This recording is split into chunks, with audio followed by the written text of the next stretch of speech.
MA previous Punjabi वाले students बेटा अज जिहड़ा असीं अपना टॉपिक करना है उहदा नाम है साहित्य ते राजनीति। साहित्य राजनीति जो है तुहाडे साहित्य सिद्धांत ते विहारक आलोचना वाले पेपर का टॉपिक है। पहले यूनिट विच जो है थल्ले 3 टॉपिक दिते हुए ने, उन्हां विचों जो है एक तुहाडा ये टॉपिक है साहित्य राजनीति, एक है साहित्य मनोविज्ञान, एक साहित्य समाज। 3 टॉपिक ने, यह है साहित्य राजनीति। हुण साहित्य तुसीं जाणदे हो की हुंदा है, क्योंकि पिछले समैसटर तुसीं साहित्य की प्रकृति प्रयोजन वाला टॉपिक किया है। साहित्य जो है अज तो पहला बेशक तुसीं पढ़ते आ रहे सीगे साहित्य, पर तुसीं गौर नहीं की सी कि साहित्य हुंदा की है। किसी भी तरह का लिटरेचर जिमें किस्सा, नावल, नाटक, निक्की कहानी, वार, जंगनामा आदि जेकर तुसीं पढ़ते हो ना, ਜਿਹੜੇ ਤੁਸੀਂ पढ़ते हो वो साहित्य ने सारे ਦੇ ਸਾਰੇ। ਸਾਹਿਤ ਅਜਿਹਾ ਲਿਟਰੇਚਰ ਹੁੰਦਾ ਹੈ ਜੋ ਸਮਾਜ ਨੂੰ ਕੋਈ ਨਾ ਕੋਈ ਸੇਧ ਦਿੰਦਾ ਹੈ। ਤੇ ਰਾਜਨੀਤੀ ਜੋ ਹੈ ਉਹਦੇ ਤੋਂ ਵੀ ਤੁਸੀਂ ਅਣਭਿੱਜ ਨਹੀਂ, ਤੁਸੀਂ ਜਾਣਦੇ ਹੋ ਕਿ ਰਾਜਨੀਤੀ ਕੀ ਹੁੰਦੀ ਹੈ। ਦੇਖੋ ਬੇਟਾ ਕੁਐਸਚਨ ਨੂੰ ਸ਼ੁਰੂਆਤ ਵਿੱਚ ਜਾਣ ਤੋਂ ਪਹਿਲਾਂ ਕੁਐਸਚਨ ਦੇ ਮੈਂ ਤੁਹਾਨੂੰ ਲਾਸਟ ਵਿੱਚ ਲੈ ਕੇ ਜਾਊਂਗੀ ਕੁਐਸਚਨ ਦੇ, ਕਿਉਂਕਿ ਕਈ ਵਾਰੀ ਇੰਝ ਹੁੰਦਾ ਕਿ ਅਸੀਂ ਜੋ ਹੈ ਕੁਐਸਚਨ ਨੂੰ ਸ਼ੁਰੂਆਤ ਵਿੱਚੋਂ ਦੇਖ ਲੈਂਦੇ ਹੈਗੇ ਤੇ ਲਾਸਟ ਵਿੱਚ ਬਹੁਤ ਅੱਛੀਆਂ ਵਧੀਆ ਜਿਹੀਆਂ ਲਾਈਨਾਂ ਸਾਡੀਆਂ ਛੁੱਟ ਜਾਂਦੀਆਂ ਨੇ। ਅਸੀਂ ਸੋਚਦੇ ਹਾਂ ਕਿ ਚਲੋ ਬਸ ਹੋ ਗਿਆ, ਇਸ ਲਈ ਮੈਂ ਇਹਨੂੰ ਪਹਿਲਾਂ ਲਾਸਟ ਤੋਂ ਲੈ ਕੇ शुरू करूँगी तो फिर शुरू च चलांगे। ये देखो इत्थे देखो बेटा जिथे मैं पेन लगाया, समाज की नींव आर्थिकता है। समाज की नींव की होंदी है, साडा जिहड़ा इकनोमिक ढांचा है ना वो समाज की नींव हुंदा है। अते धर्म कोमा साहित्य कोमा राजनीति संस्कृति आदि पक्ष ऐसे नींव ते उसरे हुए हैं। मतलब कि जेकर समाज नहीं होएगा फिर धर्म कित्थों दी आ जाएगा, जे समाज नहीं होएगा फिर साहित्य भी कुछ नहीं कितों दी भी नहीं आएगा, समाज नहीं होएगा तो राजनीति भी नहीं होएगी, समाज नहीं होएगा तो संस्कृति भी नहीं होएगी। मतलब ये सारे दे सारे जिहड़े ने समाज के उत्ते टिके हुए ने। ये सारे पक्ष अंतर संबंधित ते द्वंदात्मक रिश्ते के धारणी हैं। इत्थों दी पढ़ रही हूँ मैं, अंतर संबंधित ने ये सारे दे सारे आपस में, तो इन्हां दा जिहड़ा रिश्ता है वो जो है द्वंदात्मक है, कदे कदे जो है तनावपूर्ण भी हो जाता है। ये तथ्य निर्विवाद है कि किसी भी समय के समाज विच राजनीतिक सत्ता की विचारधारा मूल भूमिका अदा करती है। किसी भी कोई भी जिहड़ा समाज हुंदा है ना उहदे च जो है राजनीतिक जिहड़ी उस वेले सत्ता हुंदी है उहदी विचारधारा जो है कोई मूल भूमिका अदा करती है, ये कोई जरूरी नहीं। मतलब कि समाज के डिवेलपमेंट विच राजनीतिक सत्ता की जिहड़ी विचारधारा है वो अपना वक् हो सकती है, समाज की विचारधारा वक् हो सकती है। अगे वेखो, पुरातन समयां विच साहित्य इतिहासक पुरातन समयां विच साहित्य इतिहासक किरतां राजियां महाराजियां के जीवन दुआले केंद्रित होंदियां सन। हुण पुराने समय जिहड़ा लिटरेचर लिखिया जांदा सी ना, क्योंकि पुराने समय तो जिहड़े साहित्यकार भी हुंदे सीगे ना वो इन्हां दे अपने पर्सनल हुंदे सीगे राजियां महाराजियां दे। जिवें अजकल तुसीं देखो कि गोदी मीडिया हैगा ना मोदी दा अपना, तो इस तरह जो है साहित्यकार जो है राजे महाराजे के अपने हुंदे सी, ते जो राजे महाराजे चाहते सी ना उही लिखते हुंदे सी। रामायण अते महाभारत इस विचार का प्रमाण हैं।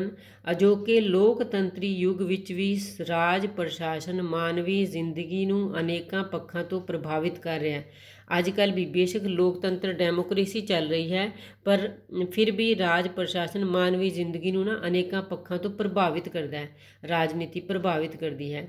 साहित्य समाजिक दस्तावेज हुंदा है। साहित्य जो है किहड़ा दस्तावेज हुंदा है, दस्तावेज हुंदा एक पूरा थब्बा दा थब्बा, जिवें किसी कोई रिजल्ट तैयार किए होण उन्हां नूं कहा जांदा दस्तावेज। साहित्य जो है वो समाज चों पैदा हुंदा है, इहदा कहण तो भाव है। इसलिए साहित्य ते राजनीति के आपसी संबंधों तो इनकार नहीं किया जा सकता। इसलिए साहित्य राजनीति जिहड़ी हुंदी है उन्हां दे संबंधों तो इनकार नहीं किया जा सकता। साहित्य राजनीति तो मूलों अणभिज रह के समाजिक जिम्मेवारी तो भज्जण का रस्ता ही अख्तियार करेगा। जेकर साहित्य जो है लिटरेचर जो है राजनीति तो दूर भज्जेगा ना, ਤਾਂ जो है वो अपनी समाजिक जिम्मेवारी तो दूर भज्जेगा। जेकर साहित्य राजनीति की गल नहीं करेगा ना, ਤਾਂ वो जो है समाजिक जिम्मेवारी तो दूर भज्जेगा। उपरोक्त चर्चा तो बाद ये कहा जा सकता है कि साहित्य राजनीति दो विलक्षण ते सुतंत्र वर्तारे होने के बावजूद भी अंतर संबंधित ने। कि साहित्य ते राजनीति बेशक दो ਵੱਖ-ਵੱਖ विलक्षण वर्तारे ने, सुतंत्र ने आपस में, पर फिर भी उन्हों का अंतर संबंधित ने। फिर भी वो ਰਾਜਨੀਤੀ ਸਮਾਜਿਕ ਜੀਵਨ ਨੂੰ ਪ੍ਰਭਾਵਿਤ ਕਰਦੀ ਹੈ ਅਤੇ ਸਾਹਿਤ ਸਮਾਜ ਵਿੱਚੋਂ ਹੋਂਦ ਗ੍ਰਹਿਣ ਕਰਦਾ ਹੈ। ਠੀਕ ਹੈ ਨਾ। ਇਸ ਲਈ ਸਾਹਿਤ ਤੇ ਰਾਜਨੀਤੀ ਦੇ ਆਪਸੀ ਸੰਬੰਧ ਦਵੰਦਾਤਮਕ ਹਨ ਅਤੇ ਇਸ ਤੱਥ ਵਿੱਚੋਂ ਹੀ ਸਾਹਿਤ ਤੇ ਰਾਜਨੀਤੀ ਦੇ ਆਪਸੀ ਸੰਬੰਧਾਂ ਨੂੰ ਜਾਣਿਆ ਜਾ ਸਕਦਾ ਹੈ। ਹੁਣ ਬੇਟਾ ਇੱਕ ਐਗਜ਼ਾਮਪਲ ਜੋ ਹੈ ਅਸੀਂ ਵਿੱਚ ਵੀ ਕਰਾਂਗੇ ਕਿ ਦੇਖੋ ਗੁਰੂ ਨਾਨਕ ਦੇਵ ਜੀ ਨੇ ਬਾਬਰ ਨੂੰ ਜਾਬਰ ਕਿਹਾ ਨਾ, ਉਹਨਾਂ ਦੀ ਪ੍ਰਸਿੱਧ ਬਾਣੀ ਹੈ ਗੁਰੂ ਨਾਨਕ ਦੇਵ ਜੀ ਦੀ ਬਾਬਰ ਬਾਣੀ, ਜਿਹਦੇ ਵਿੱਚ ਉਹ ਜੋ ਹੈ ਬਾਬਰ ਨੂੰ ਜਾਬਰ ਕਹਿ ਕੇ ਬੁਲਾਉਂਦੇ ਨੇ। ਰਾਜਾ ਹੀ ਸੀਗਾ ਉਹ ਬਾਬਰ। ਅਤੇ ਕਿਉਂ ਗੁਰੂ ਨਾਨਕ ਦੇਵ ਜੀ ਨੇ ਉਹਨੂੰ ਜਾਬਰ ਕਿਹਾ? ਕਿਉਂਕਿ ਦੇਖੋ ਸਾਹਿਤ ਜਿਹੜਾ ਹੁੰਦਾ ਨਾ, ਸਾਹਿਤਕਾਰ ਲਈ ਵੀ ਇਹ ਜ਼ਰੂਰੀ ਹੁੰਦਾ ਕਿ ਉਹ ਆਪਣਾ ਫਰਜ਼ ਨਿਭਾਏ। ਬੇਸ਼ੱਕ ਪੂਰੇ ਸਿੱਧੇ ਰੂਪ ਵਿੱਚ ਨਹੀਂ, ਅਸਿੱਧੇ ਰੂਪ ਵਿੱਚ ਹੀ ਗੱਲ ਕਹੇ ਉਹ ਪ੍ਰਸ਼ਾਸਨ ਨੂੰ, ਰਾਜਨੀਤਿਕ ਸੱਤਾ ਨੂੰ, ਪਰ ਕਹੇ ਜ਼ਰੂਰ। ਗੁਰੂ ਗੋਬਿੰਦ ਸਿੰਘ ਜੀ ਨੇ ਜਫਰਨਾਮਾ ਲਿਖਿਆ, ਉਹ ਵੀ ਦੇਖੋ ਜੋ ਹੈ ਔਰੰਗਜ਼ੇਬ ਨੂੰ ਜੋ ਹੈ ਉਹਦੇ ਜਿਹੜੇ ਉਹਨੇ ਮਾੜੇ ਕੰਮ ਕੀਤੇ ਸੀਗੇ ਉਹਨਾਂ ਦਾ ਚੇਤਾ ਕਰਾਉਂਦਾ ਜਫਰਨਾਮਾ, ਅਤੇ ਫਿਰ ਔਰੰਗਜ਼ੇਬ ਦੀ ਉਹਦੇ ਤੋਂ ਬਾਅਦ ਜੋ ਹੈ ਡੈਥ ਹੁੰਦੀ ਹੈ। ਠੀਕ ਹੈ। ਹੁਣ ਦੇਖਦੇ ਹਾਂ ਸ਼ੁਰੂਆਤ ਵਿੱਚ। ਦੇਖੋ ਬੇਟਾ ਸ਼ੁਰੂਆਤ ਵਿੱਚ ਤੁਹਾਨੂੰ ਇੰਝ ਲੱਗੇਗਾ ਕਿ ਥੋੜ੍ਹਾ ਟਫ ਹੈ ਟੋਪਿਕ, ਪਰ ਫਿਰ ਤੁਹਾਨੂੰ ਸਮਝ ਆਉਂਦਾ ਚਲਾ ਜਾਏਗਾ। ਦੇਖੋ ਸਾਹਿਤ ਤੇ ਰਾਜਨੀਤੀ। ਸਾਹਿਤ ਤੇ ਰਾਜਨੀਤੀ ਦੇ ਆਪਸੀ ਸੰਬੰਧਾਂ ਦਾ ਮਸਲਾ ਵਿਸ਼ਵ ਪੱਧਰ 'ਤੇ ਸਾਹਿਤ ਵਿੱਚ ਕਾਫੀ ਲੰਬੇ ਸਮੇਂ ਤੱਕ ਵਾਦ ਵਿਵਾਦ ਦਾ ਕੇਂਦਰ ਰਿਹਾ। ਮਤਲਬ ਕਿ ਵਿਸ਼ਵ ਪੱਧਰ 'ਤੇ ਜਿਹੜਾ ਲਿਟਰੇਚਰ ਲਿਖਿਆ ਜਾਂਦਾ ਰਿਹਾ ਉਹਦੇ 'ਚ ਵਾਦ ਵਿਵਾਦ ਦਾ ਕੇਂਦਰ ਰਿਹਾ ਕਿ ਸਾਹਿਤ ਵਿੱਚ ਜੋ ਹੈ ਰਾਜਨੀਤੀ ਦਾ ਵਰਣਨ ਹੋਣਾ ਚਾਹੀਦਾ ਕਿ ਨਹੀਂ। ਮਾਰਕਸਵਾਦੀ ਦਰਸ਼ਨ ਸਾਹਿਤ ਦੀ ਸਿਰਜਣਾ ਮਜ਼ਦੂਰ ਜਮਾਤ ਦੇ ਪੈਂਤੜੇ ਤੋਂ ਕਰਨ ਉੱਤੇ ਬਲ ਦਿੰਦਾ ਹੈ।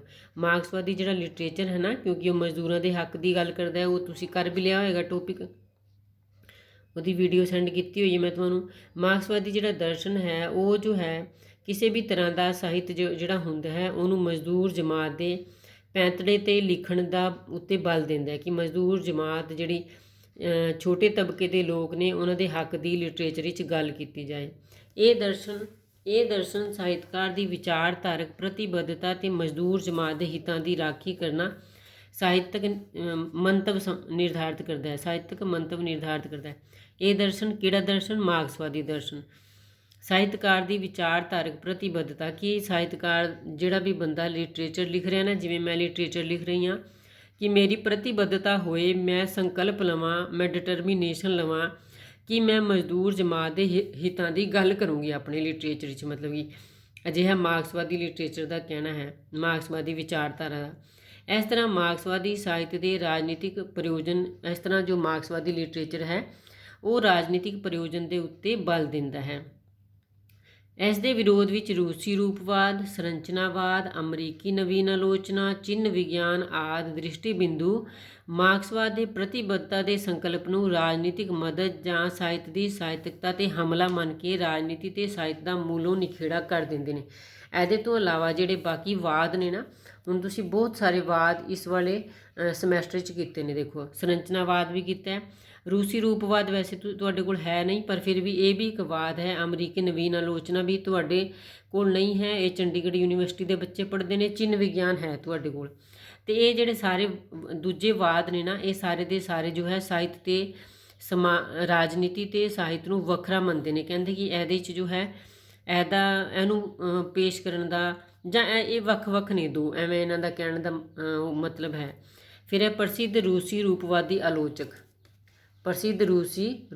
ਆਲੋਚਕ ਸਕਨੋਵਸਕੀ ਕੀ ਕਹਿੰਦਾ ਹੈ ਕਿ ਸਾਹਿਤਕ ਕਿਰਤ ਸ਼ਹਿਰ ਦੀ ਚਾਰ ਦੀਵਾਰੀ 'ਤੇ ਫਹਿਰਾ ਰਹੇ ਝੰਡੇ ਦੇ ਰੰਗ ਨੂੰ ਪ੍ਰਤੀਬਿੰਬਤ ਨਹੀਂ ਕਰਦੀ। ਕਿ ਲਿਟਰੇਚਰ ਦੇ ਵਿੱਚ ਨਾ ਕਿਸੇ ਵੀ ਸ਼ਹਿਰ ਦੀ, ਇਹਦਾ ਮਤਲਬ ਹੈ ਕਿਸੇ ਵੀ ਸ਼ਹਿਰ ਦੀ ਜਿਹੜੀ ਹੈ ਰਾਜਨੀਤੀ ਪੇਸ਼ ਕਰਨ ਦੀ ਕੋਈ ਜ਼ਰੂਰਤ ਨਹੀਂ ਹੁੰਦੀ। ਇਸ ਤਰ੍ਹਾਂ ਇਹਨਾਂ ਨਵੀਨ ਆਲੋਚਨਾ ਪ੍ਰਣਾਲੀਆਂ ਨੇ ਰਾਜਨੀਤੀ ਨੂੰ ਸਾਹਿਤ ਬਾਹਰੀ ਸੰਦਰਭ ਮੰਨ ਕੇ ਸਾਹਿਤ ਦੀ ਖੁਦ ਮੁਖਤਿਆਰੀ ਹੋਣ ਅਤੇ ਸਾਹਿਤਕਤਾ ਨੂੰ ਸਪਸ਼ਟ ਹੋਣ 'ਤੇ ਬਲ ਦਿੱਤਾ। ਇਸ ਤਰ੍ਹਾਂ ਇਹ ਜਿਹੜੇ ਸਾਰੇ ਉੱਪਰ ਵਾਦਾਂ ਦੇ ਨਾਮ ਲਏ ਨੇ ਨਾ, ਇਹ ਸਾਰੇ ਦੇ ਸਾਰੇ ਵਾਦ ਜਿਹੜੇ ਨੇ ਇਹ ਰਾਜਨੀਤੀ ਨੂੰ ਸਾਹਿਤ ਤੋਂ ਕਹਿੰਦੇ ਨੇ ਕਿ ਇਹਨਾਂ ਨੂੰ ਆਪਸ ਵਿੱਚ ਰਲਗੱਡ ਹੋਣ ਦੀ ਕੋਈ ਲੋੜ ਨਹੀਂ, ਰਾਜਨੀਤੀ ਵੱਖਰੀ ਹੈ ਅਤੇ ਸਾਹਿਤ ਵੱਖਰਾ ਹੈ। ਇਸ ਤਰਜ਼ 'ਤੇ ਪੰਜਾਬੀ ਸਾਹਿਤ ਦੀ ਆਲੋਚਨਾ ਦੇ ਖੇਤਰ ਵਿੱਚ ਸਾਹਿਤ ਅਤੇ ਰਾਜਨੀਤੀ ਦੇ ਆਪਸੀ ਸੰਬੰਧਾਂ ਬਾਰੇ ਵਿਰੋਧੀ ਵਿਚਾਰ ਦੇਖਣ ਨੂੰ ਮਿਲਦੇ ਨੇ। ਕਿਉਂਕਿ ਆਪਣੇ ਜਿਹੜੇ ਸਾਡੇ ਪੰਜਾਬੀ ਦੇ ਬਹੁਤ ਸਾਰੇ ਵਿਦਵਾਨ ਨੇ ਉਹ ਮਾਰਕਸਵਾਦੀ ਵੀ ਨੇ, ਅਤੇ ਐਸੇ ਕਰਕੇ ਜੋ ਹੈ ਜਿਹੜਾ ਸਾਡਾ ਪੰਜਾਬੀ ਲਿਟਰੇਚਰ ਹੈ ਉਹਦੇ ਵਿੱਚ ਸਾਹਿਤ ਅਤੇ ਰਾਜਨੀਤੀ ਦੇ ਸੰਬੰਧ ਵਿੱਚ ਨਾ ਵਿਰੋਧੀ ਵਿਚਾਰ ਵੇਖਣ ਨੂੰ ਮਿਲਦੇ ਨੇ। ਕੁਝ ਵਿਦਵਾਨ ਕਹਿੰਦੇ ਨੇ ਕਿ ਸਾਹਿਤ ਵਿੱਚ ਰਾਜਨੀਤੀ ਦੀ ਗੱਲ ਹੋਣੀ ਚਾਹੀਦੀ ਹੈ ਤੇ ਕੁਝ ਵਿਦਵਾਨ ਕਹਿੰਦੇ ਨੇ ਕਿ ਸਾਹਿਤ ਵਿੱਚ ਰਾਜਨੀਤੀ ਦੀ ਗੱਲ ਨਾ ਹੋਵੇ। ਦੇਖੋ professor Sant Singh ਸ਼ੇਖੋਂ, professor Kishan Singh, doctor ਅਤਰ ਸਿੰਘ ਆਦਿ ਵਿਦਵਾਨਾਂ ਨੂੰ ਮਾਰਕਸਵਾਦੀ ਦਰਸ਼ਨ ਦੀ ਸੁਰ ਵਿੱਚ ਰਾਜਨੀਤੀ ਨੂੰ ਸਾਹਿਤ ਦਾ ਪ੍ਰੇਰਕ ਤੇ ਮੂਲ ਸੋਮਾ ਮੰਨਦੇ ਨੇ। ਇਹ ਤਿੰਨ ਦੇ ਤਿੰਨ ਕੀ ਮੰਨਦੇ ਨੇ ਕਿ ਰਾਜਨੀਤੀ ਜੋ ਹੈ ਉਹ ਸਾਹਿਤ ਦਾ ਮੂਲ ਪ੍ਰੇਰਣਾ ਸਰੋਤ ਹੈ।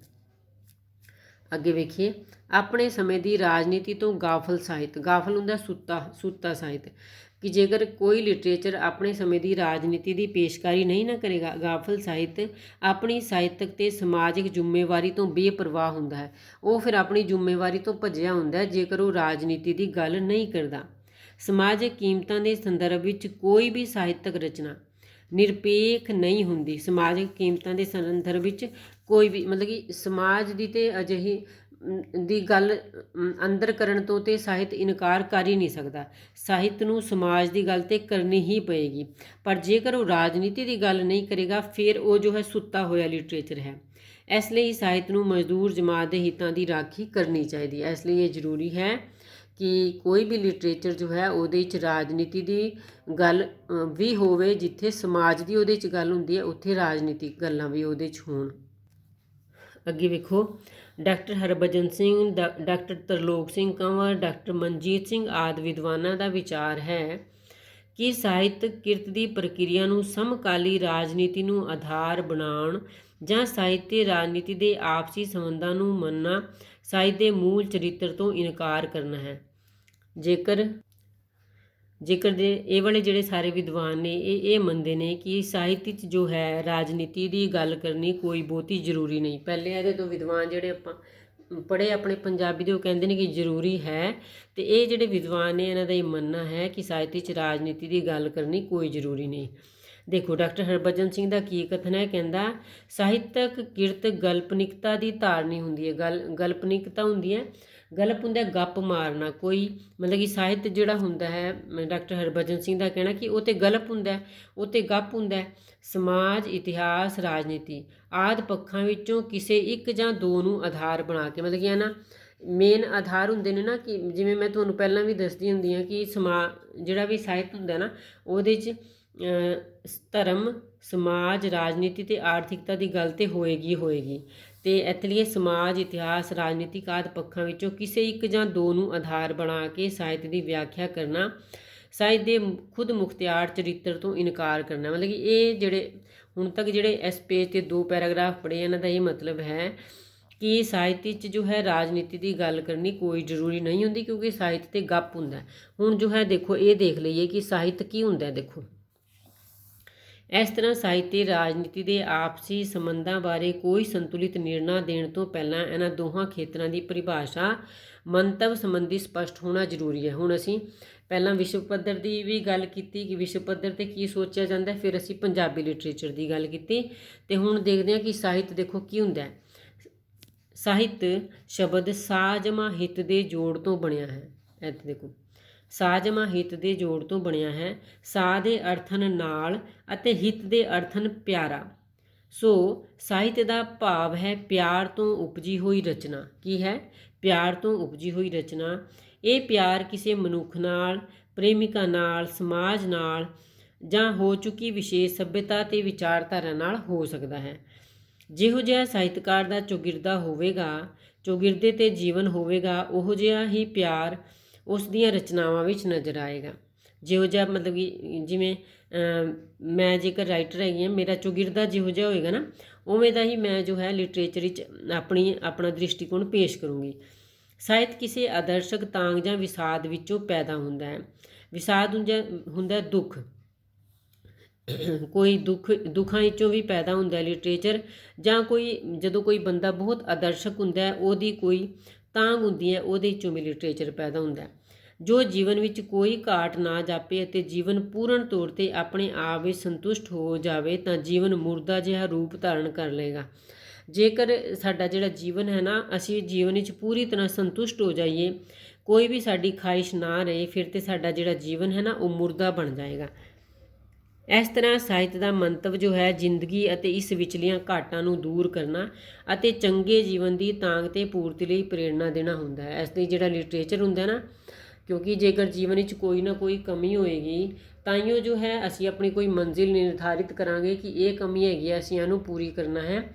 ਇਸੇ ਤਰ੍ਹਾਂ ਜੋ ਹੈ ਸਾਹਿਤ ਵੀ ਜੋ ਤਾਂ ਹੀ ਲਿਖਿਆ ਜਾਏਗਾ ਜਦੋਂ ਉਹਨੂੰ ਸਮਾਜ ਵਿੱਚੋਂ ਅਜਿਹੇ ਕੋਈ ਵਿਸਾਦ, ਕੋਈ ਤਾਂਘ ਉਹਨੂੰ ਇੱਕ ਏਮ ਦੇ ਰੂਪ ਵਿੱਚ ਮਿਲੇਗੀ।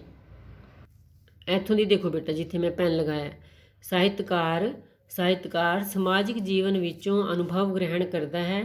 ਉਹ ਨਿੱਜੀ ਅਨੁਭਵਾਂ ਨੂੰ ਆਪਣੀ ਕਲਾ ਸ਼ਕਤੀ ਨਾਲ ਸਰਵਵਿਆਪੀ ਬਣਾ ਕੇ ਸਾਹਿਤ ਦੀ ਸਿਰਜਣਾ ਕਰਦਾ ਹੈ। ਮਤਲਬ ਕਿ ਸਾਹਿਤਕਾਰ, ਲੇਖਕ, ਹੁਣ ਤੁਸੀਂ ਸਾਰੇ ਆਪਣੇ ਆਪ ਨੂੰ ਲੇਖਕ ਸਮਝ ਕੇ ਇਸ ਕੁਐਸਚਨ ਨੂੰ ਸਮਝਣਾ ਕਿ ਤੁਸੀਂ ਕਿੱਥੋਂ ਦੀ ਅਨੁਭਵ ਗ੍ਰਹਿਣ ਕਰਦੇ ਹੋ। ਕਿੱਥੋਂ ਦੀ ਅਨੁਭਵ ਗ੍ਰਹਿਣ ਕਰਦੇ ਹੋ? ਤੁਸੀਂ ਸਮਾਜ ਵਿੱਚੋਂ ਹੀ ਅਨੁਭਵ ਗ੍ਰਹਿਣ ਕਰਦੇ ਹੋ, ਕਿਸੇ ਜੰਗਲ ਇਸ 'ਤੇ ਜਾਂਦੇ ਨਹੀਂ। ਦੇਖੋ ਤੁਸੀਂ ਅਨੁਭਵ ਗ੍ਰਹਿਣ ਕਰਨ, ਠੀਕ ਹੈ ਨਾ, ਆਪਣੇ ਆਪ ਨੂੰ ਲੇਖਕ ਸਮਝ ਕੇ ਇਹ ਗੱਲਾਂ ਨੂੰ ਤੁਸੀਂ ਸਮਝ ਸਕੋਗੇ ਬਣਾ ਕੇ। ਇਸ ਤਰ੍ਹਾਂ ਸਾਹਿਤ ਸਮਾਜ ਦੀ ਪ੍ਰਤੀਨਿਧ ਤਸਵੀਰ ਖਿੱਚਦਾ ਹੈ। ਅਤੇ ਇਸ ਤਰ੍ਹਾਂ ਜੋ ਹੈ ਸਾਹਿਤ ਜੋ ਹੈ, ਕਿਉਂਕਿ ਉਹ ਲੇਖਕ ਨੇ ਲਿਖਿਆ ਹੈ, ਉਸ ਲੇਖਕ ਨੇ ਲਿਖਿਆ ਜੋ ਸਮਾਜ ਵਿੱਚ ਰਹਿੰਦਾ ਹੈ, ਇਸ ਲਈ ਉਹ ਸਮਾਜ ਦੀ ਹੀ ਤਸਵੀਰ ਪੇਸ਼ ਕਰੇਗਾ। ਅੱਗੇ ਦੇਖੋ ਰਾਜਨੀਤੀ ਤੋਂ ਹੁਣ ਕੀ ਭਾਵ ਹੈ। ਹੁਣ ਅਸੀਂ ਕੀਤਾ ਸੀ ਕਿ ਸਮਾਜ ਕੀ ਹੁੰਦਾ, ਹੁਣ ਦੇਖੋ ਰਾਜਨੀਤੀ ਸ਼ਬਦ ਦੀਆਂ ਵੱਖ-ਵੱਖ ਪਰਿਭਾਸ਼ਾਵਾਂ ਹੀ ਸਾਹਿਤ ਤੇ ਰਾਜਨੀਤੀ ਦੇ ਆਪਸੀ ਸੰਬੰਧਾਂ ਨੂੰ ਨਿਰਧਾਰਿਤ ਕਰਨ ਵਿੱਚ ਰੋੜਾ ਅਟਕਾਉਂਦੀਆਂ ਹਨ। ਵਾਸਤਵ ਵਿੱਚ ਰਾਜਨੀਤੀ ਜਮਾਤੀ ਹਿੱਤਾਂ ਦੀ ਰਾਖੀ ਕਰਨ, ਮਤਲਬ ਕਿ ਇਹ ਹੀ ਕਲੈਰਿਟੀ ਨਹੀਂ ਕਿ ਰਾਜਨੀਤੀ ਹੈ ਕੀ। ਕਈ ਵਾਰੀ ਤੇ ਰਾਜਨੀਤੀ ਨੂੰ ਬਣਾ ਲਿਆ ਜਾਂਦਾ ਹੈ ਕਿ ਜਮਾਤੀ ਹਿੱਤਾਂ ਦੀ, ਕਿ ਗਰੀਬ ਲੋਕਾਂ ਦੀ ਹਿੱਤਾਂ ਦੀ ਰਾਖੀ ਕਰਨ ਲਈ ਰਾਜਨੀਤੀ ਬਣੀ ਹੈਗੀ ਹੈ। ਉਹਨਾਂ ਨੂੰ ਅੱਗੇ ਲਿਜਾਣ ਤੇ ਸੁਰੱਖਿਅਤ ਕਰਨ ਦੇ ਵਿਚਾਰਧਾਰਾ ਦੇ ਢੰਗਾਂ ਨੂੰ ਜੋ ਹੈ ਰਾਜਨੀਤੀ ਕਿਹਾ ਜਾਂਦਾ ਹੈ। ਮਜ਼ਦੂਰ ਜਮਾਤ ਤੋਂ ਬਿਨਾਂ ਸਾਰੀਆਂ ਜਮਾਤਾਂ ਰਾਜਨੀਤੀ ਦੇ ਜਮਾਤੀ ਕਰਤਵਾਂ ਤੋਂ ਮੁਨਕਰ ਰਹੀਆਂ ਹਨ।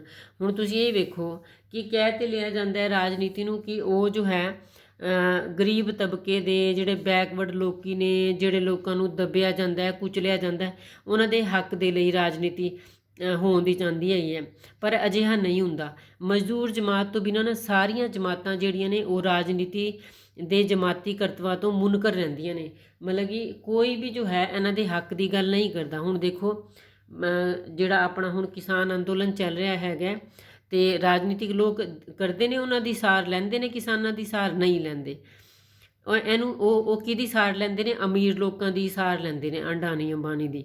ਇਸ ਨੂੰ ਸਰਬ ਸਾਂਝੀ ਜਮਾਤੀ ਕਿਰਦਾਰ ਤੋਂ ਉੱਚਾ ਨੀਵਾਂ ਸਵਾਲ ਕਰਦੇ ਨੇ। ਅਤੇ ਉਹਨੂੰ ਜੋ ਹੈ ਨਾ, ਅੱਗੇ ਚੱਲਾਂਗੇ ਫਿਰ ਤੁਹਾਨੂੰ ਇਹ ਗੱਲ ਦੱਸੂਗੀ ਕਿ ਜਗੀਰਦਾਰੀ ਯੁੱਗ ਵਿੱਚ ਜਨ ਸਮੂਹ ਜਾਂ ਲੜਾਈਆਂ ਹੋਈਆਂ ਜਾਂ ਲਤਾੜੀਆਂ ਹੋਈਆਂ। ਜਗੀਰਦਾਰੀ ਜਿਹੜਾ ਸਮਾਜ ਸੀਗਾ ਨਾ, ਜਿਹਦੇ 'ਚ ਪੁਰਾਣੀਆਂ ਫਿਲਮਾਂ 'ਚ ਹੁੰਦੇ ਸੀਗੇ ਇੱਕ ਵੱਡੇ ਜਗੀਰਦਾਰ, ਉਹਨਾਂ ਦੇ ਅੱਗੇ ਜੋ ਹੈ ਛੋਟੇ ਬੰਦੇ, ਸਾਰੇ ਕਿਸਾਨ ਉਹਨਾਂ ਦੀ ਜ਼ਮੀਨ 'ਤੇ ਕੰਮ ਕਰਦੇ ਹੁੰਦੇ ਸੀ।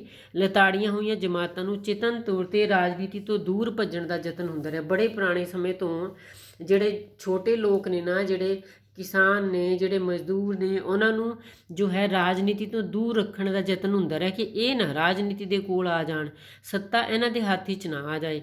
ਉਹਨਾਂ ਅਨੁਸਾਰ ਰਾਜ ਕਰਨਾ ਕੇਵਲ ਕੁਝ ਵਿਅਕਤੀਆਂ ਦਾ ਕਰਮ ਤੇ ਕਰਤੱਵ ਹੈ।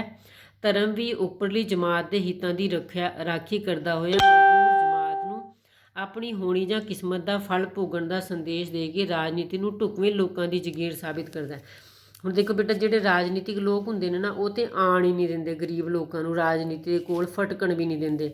ਇਸੇ ਤਰ੍ਹਾਂ ਜਿਹੜਾ ਧਰਮ ਹੈ ਨਾ ਸਾਡਾ, ਜਿਹੜਾ ਸਾਡਾ ਧਾਰਮਿਕ ਢਾਂਚਾ ਹੈ, ਉਹ ਵੀ ਇਹਨਾਂ ਗਰੀਬ ਲੋਕਾਂ ਨੂੰ ਇਹ ਕਹੀ ਜਾਏਗਾ, ਮਤਲਬ ਕਿ ਕੀ ਕਹੀ ਜਾਂਦਾ ਹੈ ਕਿ ਤੁਸੀਂ ਜੇਕਰ ਗਰੀਬੀ ਭੋਗ ਰਹੇ ਹੋ, ਇਹ ਤੁਹਾਡੇ ਆਪਣੇ ਕਰਮਾਂ ਦਾ ਫਲ ਹੈ, ਇਹ ਤੁਹਾਡੇ ਆਪਣੇ ਪਿਛਲੇ ਜਨਮ ਦੇ ਮਾੜੇ ਕਰਮਾਂ ਦਾ ਫਲ ਹੈ। ਇਸ ਤਰ੍ਹਾਂ ਜੋ ਹੈ ਇਹ ਚੁੱਪ ਕਰਕੇ ਬੈਠ ਜਾਂਦੇ ਨੇ ਕਿ ਇਹ ਸਾਡੇ ਹੀ ਕਰਮਾਂ ਦਾ ਫਲ ਹੈ, ਜਿਹੜਾ ਸਾਨੂੰ ਜੋ ਹੈ ਆਰਥਿਕ ਪੱਖੋਂ ਅਸੀਂ ਜੋ ਹੈ ਕਮਜ਼ੋਰ ਹੈਗੇ ਹਾਂ। ਫਿਰ ਹੈ ਸਰਮਾਏਦਾਰੀ ਯੁੱਗ ਵਿੱਚ। ਸਰਮਾਏਦਾਰੀ ਯੁੱਗ ਵਿੱਚ ਬੁਨਿਆਦੀ ਪਹੁੰਚ ਤਾਂ ਉਹੀ ਰਹਿੰਦੀ ਹੈ ਜਦੋਂ ਮਸ਼ੀਨਾਂ ਆ ਗਈਆਂ, ਪਰੰਤੂ ਆਪ ਵਿਅਕਤੀ ਤੇ ਰਾਜਨੀਤੀ ਦੇ ਸੰਬੰਧਾਂ ਦਾ ਮਸਲਾ ਹੋਰ ਵੀ ਗੁੰਝਲਦਾਰ ਹੋ ਗਿਆ। ਕਿੰਨੇ ਘੰਟੇ ਇਹਨਾਂ ਕੋਲੋਂ, ਗਰੀਬਾਂ ਕੋਲੋਂ ਕੰਮ ਕਰਾਇਆ ਜਾਂਦਾ ਸੀ। ਤੁਸੀਂ ਮਾਰਕਸਵਾਦ ਵਾਲੇ ਕੁਐਸਚਨ ਵਿੱਚ ਦੇਖਿਆ ਹੋਏਗਾ, 18 ਘੰਟੇ ਕੰਮ ਕਰਾਇਆ ਜਾਂਦਾ ਸੀ। ਬਾਹਰਮੁਖੀ ਤੌਰ 'ਤੇ ਦਿਖਾਵੇ ਵਜੋਂ ਮਾਨਵੀ ਆਜ਼ਾਦੀ ਤੇ ਮਾਨਵੀ ਬਰਾਬਰੀ ਆਦਿ ਸ਼ਬਦਾਂ ਦਾ ਪ੍ਰਚਾਰ ਕੀਤਾ ਜਾਂਦਾ। ਹੁਣ ਜੋ ਹੈ ਦੇਖੋ, ਜਿਹੜੀ ਵੀ ਗੌਰਮੈਂਟ ਹੁੰਦੀ ਹੈ ਨਾ, ਉਹ ਇੱਡੇ ਸਾਰੇ ਮਸ਼ਹੂਰੀਆਂ ਬਣਾਏਗੀ ਕਿ ਐਵੇਂ ਲੋਕਾਂ ਨੂੰ, ਗਰੀਬਾਂ ਨੂੰ ਪੈਸਾ ਦਿੱਤਾ ਜਾ ਰਿਹਾ ਹੈ, ਕੁੜੀਆਂ ਨੂੰ ਪੜ੍ਹਾਇਆ ਜਾ ਰਿਹਾ, ਬੇਟੀ ਬਚਾਓ ਬੇਟੀ ਪੜ੍ਹਾਓ, ਫਲਾਣੇ ਫਲਾਣੇ ਬਹੁਤ ਸਾਰੇ ਸਲੋਗਨ ਜਿਨ੍ਹਾਂ ਨੂੰ ਆਪਾਂ ਕਵਾਂਗੇ ਉਹ ਬਣਾਏ ਜਾਂਦੇ ਨੇ। ਪਰ ਇੰਟਰਨਲ ਜੋ ਹੈ ਉਹ ਕੁਝ ਵੀ ਨਹੀਂ ਹੁੰਦਾ। ਇੰਟਰਨਲ ਹੁੰਦਾ ਸਿਰਫ ਅਮੀਰਾਂ ਦੇ ਹੱਕ ਦੀ ਗੱਲ ਕੀਤੀ ਜਾਂਦੀ ਹੈ, ਪਰ ਵਾਸਤਵ ਵਿੱਚ ਆਮ ਮਨੁੱਖ ਨੂੰ ਮਜਬੂਰੀ ਦੀਆਂ ਕੜੀਆਂ ਵਿੱਚ ਜਕੜ ਕੇ ਸਰਮਾਏਦਾਰੀ ਦੇ ਦੁਆਲੇ ਰੋਜ਼ੀ ਰੋਟੀ ਦੀ ਲੋੜ ਲਈ ਚੱਕਰ ਕੱਟਣ ਲਈ ਮਜਬੂਰ ਕਰ ਦਿੱਤਾ ਜਾਂਦਾ ਹੈ। ਵਾਸਤਵਿਕਤਾ ਇਹ ਹੁੰਦੀ ਹੈ ਕਿ ਗਰੀਬ ਲੋਕ ਸਿਰਫ ਆਪਣੀ ਰੋਜ਼ੀ ਰੋਟੀ ਦੇ ਚੱਕਰ ਵਿੱਚ ਹੀ ਫਸਿਆ ਰਹਿੰਦਾ ਹੈ, ਹੋਰ ਬਾਕੀ ਉਹਦੇ ਲਈ ਕੁਝ ਵੀ ਨਹੀਂ ਹੁੰਦਾ। ਹੁਣ ਦੇਖੋ ਬੇਟਾ, ਉੱਪਰ ਕੁਝ ਲਾਈਨਾਂ ਹੈਗੀਆਂ ਨੇ ਪਰ ਉਹ ਮੈਂ ਤੁਹਾਨੂੰ ਨਹੀਂ ਕਰਵਾ ਰਹੀ, ਜਦੋਂ PDF ਸੈਂਡ ਕਰੂੰਗੀ ਉਹਦੇ ਸਾਰਾ ਕੁਝ ਆ ਜਾਏਗਾ। ਪਰ ਇੱਥੇ ਦੀ ਦੇਖੋ, ਪੰਜਾਬੀ ਸਾਹਿਤ ਵਿੱਚ ਲੋਕ ਕਲਿਆਣ ਅਤੇ ਰਾਜਨੀਤੀ ਵਿਚਲੇ ਤਣਾਅ ਦਾ ਸ੍ਰੇਸ਼ਟ ਰੂਪ ਸਭ ਤੋਂ ਵੱਧ ਜੋ ਹੈ ਨਾਨਕ ਬਾਣੀ ਵਿੱਚ ਪ੍ਰਗਟ ਹੁੰਦਾ ਹੈ। ਗੁਰੂ ਨਾਨਕ ਦੇਵ ਜੀ ਦੀ ਬਾਣੀ 'ਚ ਜੋ ਹੈ ਲੋਕ ਕਲਿਆਣ ਦਾ ਰੂਪ ਜੋ ਹੈ ਉਹ ਪ੍ਰਗਟ ਹੁੰਦਾ ਹੈ। ਅਤੇ ਰਾਜਨੀਤੀ ਵਿਚਲੇ ਤਣਾਅ, ਜਿਵੇਂ ਅਸੀਂ ਸ਼ੁਰੂ ਵਿੱਚ ਗੱਲ ਕੀਤੀ ਹੈ ਕਿ ਗੁਰੂ ਨਾਨਕ ਦੇਵ ਜੀ ਬਾਬਰ ਨੂੰ ਜਾਬਰ ਆਖਦੇ ਨੇ। ਗੁਰੂ ਨਾਨਕ ਦੇਵ ਜੀ ਦੀ ਪਵਿੱਤਰ ਬਾਣੀ ਨਾਲ ਸਾਹਿਤ ਨੂੰ ਸਮਾਜਿਕ ਕਲਿਆਣ ਦੇ ਲੋਕ ਹਿੱਤਾਂ ਦੀ ਰਾਖੀ ਵਜੋਂ ਵਰਤਣ ਦੀ ਚੇਤਨਾ ਪੈਦਾ ਹੁੰਦੀ ਹੈ। ਗੁਰੂ ਨਾਨਕ ਦੇਵ ਜੀ ਦੀ ਬਾਣੀ ਤੋਂ ਜੋ ਹੈ ਇਹ ਸਾਨੂੰ ਸਿੱਖਿਆ ਮਿਲਦੀ ਹੈ ਕਿ ਮੈਂ ਤਾਂ ਚਲੋ ਰਾਈਟਰ ਹੈਗੇ ਨਹੀਂ, ਜਿਹੜੇ ਵੀ ਰਾਈਟਰ ਨੇ ਕਿ ਉਹਨਾਂ ਨੇ ਜੋ ਹੈ ਰਾਜਨੀਤੀ ਦੀ ਗੱਲ ਵੀ ਆਪਣੇ ਲਿਟਰੇਚਰ ਵਿੱਚ ਕਰਨੀ ਹੈਗੀ ਹੈ। ਗੁਰੂ ਨਾਨਕ ਦੀ ਵਿਸ਼ਵ ਪ੍ਰਸਿੱਧ ਰਚਨਾ ਬਾਬਰ ਬਾਣੀ ਰਾਜਸੀ ਜ਼ੁਲਮ ਦੇ ਤੀਬਰ ਚਿੱਤਰ ਖਿੱਚਦੇ ਨੇ ਗੁਰੂ ਨਾਨਕ ਦੇਵ ਜੀ ਉਹਦੇ 'ਚ ਬਾਬਰ ਦੇ ਜ਼ੁਲਮਾਂ ਦੇ। ਰਾਜੇ ਸੀ ਮੁਕੱਦਮ ਕੁੱਤੇ ਜਾਇਜ਼ ਗਾਣ, ਐਵੇਂ ਕਰਕੇ ਗੁਰੂ ਨਾਨਕ ਦੇਵ ਜੀ ਦੀ ਤੁਕ ਹੈਗੀ ਹੈ, ਥੋੜ੍ਹੀ ਦਿਮਾਗ ਵਿੱਚੋਂ ਨਿਕਲ ਗਈ, ਪੂਰੀ ਕੀ ਹੈਗੀ ਹੈ ਪਰ ਹੈ ਗੁਰੂ ਨਾਨਕ ਦੇਵ ਜੀ ਦੀ। ਇਸ ਰਚਨਾ ਵਿੱਚ ਆਮ ਲੋਕਾਂ ਦਾ ਪੱਖਪਾਤ ਸਪਸ਼ਟ ਰੂਪ ਵਿੱਚ ਚਿਤਰਿਆ ਗਿਆ। ਉਹਦੇ 'ਚ ਜੋ ਹੈ, ਜੇ ਸਕਤਾ ਸਕਤੇ ਕੋ ਮਾਰੇ ਤਾਂ ਮਨ ਰੋਸ ਨਾ ਹੋਈ, ਕਿ ਚਲੋ ਜੇਕਰ ਦੋਵਾਂ 'ਚ ਬਲ ਹੈਗਾ, ਆਪਸ ਵਿੱਚ ਲੜਦੇ ਨੇ ਕੋਈ ਗੱਲ ਨਹੀਂ, ਪਰ ਜੇਕਰ ਗਰੀਬ ਨੂੰ ਅਮੀਰ ਮਾਰ ਰਿਹਾ ਜਾਂ ਤਾਕਤਵਰ ਜੋ ਹੈ ਉਹ ਕਿਸੇ ਕਮਜ਼ੋਰ ਨੂੰ ਮਾਰ ਰਿਹਾ, ਗੁਰੂ ਨਾਨਕ ਦੇਵ ਜੀ ਕਹਿੰਦੇ ਉਹਦੇ ਨਾਲ ਤੇ ਰੋਸ ਆਉਂਦਾ ਹੈ ਨਾ ਫਿਰ ਮਨ 'ਚ। ਫਿਰ ਇਸੇ ਤਰ੍ਹਾਂ ਸ਼੍ਰੀ ਗੁਰੂ ਗੋਬਿੰਦ ਸਿੰਘ ਜੀ ਨੇ ਆਪਣੀ ਪ੍ਰਸਿੱਧ ਰਚਨਾ ਜ਼ਫਰਨਾਮਾ ਵਿੱਚ ਮੁਗਲ ਸਾਮਰਾਜ ਦੇ ਵਿਸ਼ੇਸ਼ ਕਰਕੇ ਔਰੰਗਜ਼ੇਬ ਦੇ ਕੋਝੇ ਘਟੀਆ ਰਾਜਸੀ ਰੂਪ ਦੀ ਤਸਵੀਰ ਪੇਸ਼ ਕੀਤੀ। ਸਪਸ਼ਟ ਹੈ ਕਿ ਰਾਜਨੀਤੀ ਤੇ ਸਾਹਿਤ ਇੱਕ ਦੂਜੇ ਨੂੰ ਪ੍ਰਭਾਵਿਤ ਕਰਦੇ ਨੇ। ਮਤਲਬ ਕਿ ਜਿਨ੍ਹਾਂ ਨੂੰ ਅਸੀਂ ਆਪਣੇ ਆਦਰਸ਼ ਮੰਨ ਕੇ ਚੱਲਦੇ ਹਾਂ ਨਾ, ਆਪਣੇ ਗੁਰੂ ਸਾਹਿਬਾਨ ਨੂੰ, ਪੰਜਾਬੀ ਲਿਟਰੇਚਰ ਵਾਲੇ ਅਸੀਂ ਸਾਰੇ ਜਿਨ੍ਹਾਂ ਨੂੰ ਅਸੀਂ ਆਪਣੇ ਆਦਰਸ਼ ਮੰਨ ਕੇ ਤੁਰਦੇ ਹਾਂ ਨਾ, ਗੁਰੂ ਨਾਨਕ ਦੇਵ ਜੀ ਤੇ ਗੁਰੂ ਗੋਬਿੰਦ ਸਿੰਘ ਜੀ ਨੂੰ, ਦੇਖੋ ਉਹਨਾਂ ਨੇ ਤੇ ਆਪਣੀ ਬਾਣੀ 'ਚ ਰਾਜਨੀਤੀ ਦੀ ਗੱਲ ਕੀਤੀ ਹੈਗੀ ਹੈ। ਇਸ ਲਈ ਰਾਜਨੀਤੀ ਦੀ ਸਮਾਜ ਵਿੱਚ ਸਾਹਿਤ ਵਿੱਚ ਗੱਲ ਕਰਨਾ ਕੋਈ ਗਲਤ ਨਹੀਂ ਹੈ, ਇੱਥੋਂ ਦੀ ਇਹ ਗੱਲ ਨਿਕਲਦੀ ਹੈ।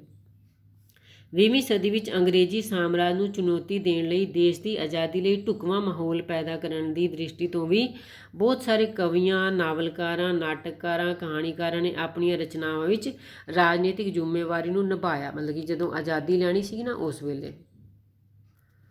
ਦੇਖੋ ਬੇਟਾ, ਪੰਜਾਬੀ ਦੇ ਕਿਹੜੇ ਵਿਦਵਾਨ ਜਿਹੜੇ ਨੇ ਆਜ਼ਾਦੀ ਦੇ ਸਮੇਂ ਆਪਣੇ ਲਿਟਰੇਚਰ ਵਿੱਚ ਰਾਜਨੀਤੀ ਦੀ ਗੱਲ ਕਰਦੇ ਰਹੇ। ਸੰਤ ਸਿੰਘ ਸ਼ੇਖੋਂ, ਸੰਤੋਖ ਸਿੰਘ ਧੀਰ, ਸੁਜਾਨ ਸਿੰਘ, ਬਾਵਾ ਬਲਵੰਤ, ਗੁਰਦਿਆਲ ਸਿੰਘ ਆਦਿ ਅਨੇਕਾਂ ਅਜਿਹੇ ਸਾਹਿਤਕਾਰ ਹਨ ਜਿਨ੍ਹਾਂ ਦੀਆਂ ਰਚਨਾਵਾਂ ਵਿੱਚ ਰਾਜਨੀਤੀ ਅਤੇ ਲੋਕ ਹਿੱਤਾਂ ਵਿਚਾਲੇ ਤਣਾਅ ਨੂੰ ਪ੍ਰਭਾਵਸ਼ਾਲੀ ਰੂਪ ਵਿੱਚ ਵੇਖਿਆ ਜਾ ਸਕਦਾ ਹੈ। ਅਤੇ ਇਸ ਵਿਸ਼ਲੇਸ਼ਣ ਦਾ ਇਹ ਮੰਤਵ ਬਿਲਕੁਲ ਨਹੀਂ ਕਿ ਲੇਖਕ ਦੀ ਜਿਹੜੀ ਸਿਰਜਣਾਤਮਕ ਅਨੁਭੂਤੀ ਹੈ ਉਹ ਕੇਵਲ ਰਾਜਸੀ ਭਾਵਨਾ ਹੀ ਹੋਣੀ ਚਾਹੀਦੀ ਹੈ, ਕਿ ਬਸ ਉਹ ਸਿਰਫ ਰਾਜਨੀਤੀ ਦੀ ਗੱਲ ਕਰੇ। ਨਹੀਂ, ਅਜਿਹਾ ਨਹੀਂ ਹੁੰਦਾ। ਇਹ ਨਹੀਂ ਕਿ ਉਹ ਸਿਰਫ ਰਾਜਨੀਤੀ ਦੀ ਗੱਲ ਕਰੇ, ਉਹ ਰਾਜਨੀਤੀ ਨੂੰ ਨਾਲ ਲੈ ਕੇ ਤੁਰੇ। ਠੀਕ ਹੈ ਨਾ, ਰਾਜਨੀਤੀ ਨੂੰ ਨਾਲ ਲੈ ਕੇ ਤੁਰੇ। ਇੱਕ ਮਿੰਟ ਥੱਲੇ ਆ ਜਾਓ, ਬਹੁਤ ਲੰਬੀ ਹੋ ਗਈ ਵੀਡੀਓ। ਬਾਬਰ ਦੇ 1526 ਈਸਵੀ ਵਿੱਚ ਭਾਰਤੀ ਲੋਕਾਂ ਉੱਤੇ ਢਾਹੇ ਜ਼ੁਲਮ ਦੀ ਤਸਵੀਰ ਦੇਖ ਕੇ ਗੁਰੂ ਨਾਨਕ ਦੇਵ ਜੀ ਨੇ ਆਪਣੀ ਰਾਜਨੀਤਿਕ ਜ਼ਿੰਮੇਵਾਰੀ ਨਿਭਾਈ ਹੈ। ਇੱਕ ਚੇਤਨ ਸਾਹਿਤਕਾਰ ਸਮਾਜਿਕ ਅਤੇ ਰਾਜਨੀਤਿਕ ਜੀਵਨ ਵਿੱਚ ਵਾਪਰਨ ਵਾਲੀਆਂ ਘਟਨਾਵਾਂ ਤੋਂ ਅਣਭਿੱਜ ਰਹਿ ਕੇ ਸਾਹਿਤ ਦੀ ਸਿਰਜਣਾ ਨਹੀਂ ਕਰ ਸਕਦਾ। ਮਤਲਬ ਕਿ ਜੇਕਰ ਸਾਹਿਤਕਾਰ ਚੇਤਨ ਹੈਗਾ ਨਾ, ਜੇਕਰ ਲੇਖਕ ਚੇਤਨ ਹੈ, ਅਵੇਅਰ ਹੈ, ਫਿਰ ਉਹ ਜੋ ਹੈ ਇਹਨਾਂ ਘਟਨਾਵਾਂ ਤੋਂ ਅਣਭਿੱਜ ਰਹਿ ਕੇ ਆਪਣੀ ਰਚਨਾਵਾਂ ਜਿਹੜੀਆਂ ਨਹੀਂ ਲਿਖ ਸਕਦਾ। ਬਸ ਹੁਣ ਅਸੀਂ ਲਾਸਟ ਵਿੱਚ ਪਹੁੰਚ ਗਏ ਅਤੇ ਇੱਥੇ ਦੇਖੋ ਜਿੱਥੇ ਉਂਗਲ ਲਾਈ ਮੈਂ। ਜੇਕਰ ਕੋਈ ਸਾਹਿਤਕ ਕਿਰਤ ਪ੍ਰਤੱਖ ਰੂਪ ਵਿੱਚ ਰਾਜਨੀਤਿਕ ਅੰਸ਼ਾਂ ਅਤੇ ਵਿਚਾਰਧਾਰਾ ਨੂੰ ਹੀ ਬਿਆਨ ਦਾ ਮਾਧਿਅਮ ਬਣਾਉਂਦੀ ਹੈ, ਜੇਕਰ ਕੋਈ ਸਾਹਿਤਕ ਕਿਰਤ ਅਜਿਹੀ ਹੁੰਦੀ ਹੈ ਕਿ ਸਿੱਧਾ ਉਹਦੇ 'ਚ ਸਿਰਫ ਰਾਜਨੀਤੀ ਦੀ ਹੀ ਗੱਲ ਕੀਤੀ ਜਾਏ ਨਾ, ਨੂੰ ਮਾਧਿਅਮ ਬਣਾਏ, ਤਾਂ ਉਹਦਾ ਸਾਹਿਤਕ ਮੁੱਲ ਜ਼ਰੂਰ ਘੱਟ ਜਾਂਦਾ ਹੈ। ਫਿਰ ਜੋ ਹੈ ਫਿਰ ਉਹ ਲਿਟਰੇਚਰ ਨਹੀਂ ਰਹਿੰਦਾ। ਜੇਕਰ ਸਿਰਫ ਰਾਜਨੀਤੀ ਦੀ ਉਹਦੇ 'ਚ ਗੱਲਾਂ ਹੋਣਗੀਆਂ ਤਾਂ ਉਸ ਦਾ ਸਾਹਿਤਕ ਮੁੱਲ ਘੱਟ ਜਾਂਦਾ ਹੈ। ਪਰ ਇਸ ਦਾ ਇਹ ਅਰਥ ਨਹੀਂ ਕਿ ਰਾਜਨੀਤੀ ਨੂੰ ਸਾਹਿਤ ਬਾਹਰੀ ਵੇਰਵਾ ਮੰਨ ਕੇ ਸਾਹਿਤ ਦੀ ਪ੍ਰਕਿਰਿਆ ਵਿੱਚੋਂ ਮੂਲੋਂ ਖਾਰਜ ਕਰ ਦਿੱਤਾ ਜਾਏ। ਪਰ ਇਹਦਾ ਇਹ ਅਰਥ ਨਹੀਂ ਕਿ ਰਾਜਨੀਤੀ ਨੂੰ ਜੋ ਹੈ ਸਾਹਿਤ ਵਿੱਚੋਂ ਬਾਹਰ ਕੱਢ ਦਿੱਤਾ ਜਾਏ। ਰਾਜਨੀਤੀ ਜੋ ਹੈ ਉਹ ਕੋਈ ਅਜਿਹਾ ਵਿਸ਼ਾ ਨਹੀਂ ਹੈ ਜਿਹਦਾ ਲੇਖਕ ਆਪਣੇ ਲਿਟਰੇਚਰ ਵਿੱਚ ਪੇਸ਼ਕਾਰੀ ਨਹੀਂ ਕਰ ਸਕਦਾ। ਦੇਖੋ, ਲੇਖਕ ਦਾ ਜਿਹੜਾ ਮੇਨ ਮਕਸਦ ਹੁੰਦਾ ਹੈ ਉਹ ਕਿਸੇ ਵੀ ਤਰ੍ਹਾਂ ਦੀ ਗਲਤ ਜਿਹੜਾ ਵੀ ਕੋਈ ਗਲਤ ਪ੍ਰੋਪੇਗੈਂਡਾ ਚੱਲ ਰਿਹਾ ਹੁੰਦਾ ਹੈ, ਚਾਹੇ ਉਸ ਧਾਰਮਿਕ ਪੱਖ 'ਤੇ ਹੋਏ, ਚਾਹੇ ਉਹ ਸਮਾਜਿਕ ਪੱਖ 'ਤੇ ਹੋਏ, ਚਾਹੇ ਉਹ ਰਾਜਨੀਤਿਕ ਪੱਖ 'ਤੇ ਹੋਏ, ਕੁਛ ਨਾ ਕੁਛ ਕੋਈ ਜੋ ਵੀ ਕੋਈ ਗਲਤ ਗੱਲ ਆਮ ਬੰਦੇ ਨੂੰ ਨਹੀਂ ਦਿਖ ਰਹੀ, ਪਰ ਸਾਹਿਤਕਾਰ ਦੇ ਕੋਲ ਤੀਜਾ ਨੇਤਰ ਹੁੰਦਾ, ਉਹ ਦੇਖਦਾ ਹੈ, ਬੜੀ ਬਰੀਕੀ ਨਾਲ ਦੇਖਦਾ ਹੈਗਾ। ਉਹਨਾਂ ਸਾਰਿਆਂ ਦੀ ਪੇਸ਼ਕਾਰੀ ਧਾਰਮਿਕ ਪੱਖੋਂ, ਸਮਾਜਿਕ ਪੱਖੋਂ, ਰਾਜਨੀਤਿਕ ਪੱਖੋਂ ਅਤੇ ਆਰਥਿਕ ਪੱਖੋਂ, ਇਹਨਾਂ ਸਾਰੇ ਪੱਖਾਂ ਵਿੱਚੋਂ ਲੈ ਕੇ ਜੋ ਹੈ ਸਾਹਿਤਕਾਰ ਆਪਣੇ ਸਾਹਿਤ ਵਿੱਚ ਜ਼ਰੂਰ ਉਹਨਾਂ ਦੀ ਪੇਸ਼ਕਾਰੀ ਕਰੇ, ਤਾਂ ਹੀ ਜੋ ਹੈ ਸਾਹਿਤ ਦਾ ਲਿਖਿਆ ਸਫਲ ਹੋ ਸਕਦਾ ਹੈ। ਕਿਉਂਕਿ ਕਲਮ ਵਿੱਚ ਇੰਨੀ ਤਾਕਤ ਹੁੰਦੀ ਹੈ, ਉਨੀ ਤਾਕਤ ਤਲਵਾਰ ਵਿੱਚ ਵੀ ਨਹੀਂ ਹੁੰਦੀ, ਠੀਕ ਹੈ ਨਾ। ਇਸ ਲਈ ਜੋ ਸਿੱਟਾ ਇਹ ਨਿਕਲਦਾ ਹੈ ਕਿ ਸਾਹਿਤ ਵਿੱਚ ਜੋ ਹੈ ਉਹ ਰਾਜਨੀਤੀ ਦੀ ਪੇਸ਼ਕਾਰੀ ਹੋਣਾ ਉਹ ਕੋਈ ਗਲਤ ਨਹੀਂ ਹੈ, ਪਰ ਇੱਕ ਲੈਵਲ ਤੱਕ ਹੋਏ। ਪੂਰੀ ਰਾਜਨੀਤੀ ਆ ਜਾਏਗੀ ਫਿਰ ਤੇ ਉਹ ਪੋਲੀਟੀਕਲ ਸਾਇੰਸ ਦਾ ਵਿਸ਼ਾ ਬਣ ਜਾਏਗਾ, ਠੀਕ ਹੈ ਨਾ। ਇਹ ਹੈ ਬੇਟਾ ਤੁਹਾਡਾ ਕੁਐਸਚਨ। Okay, thank you.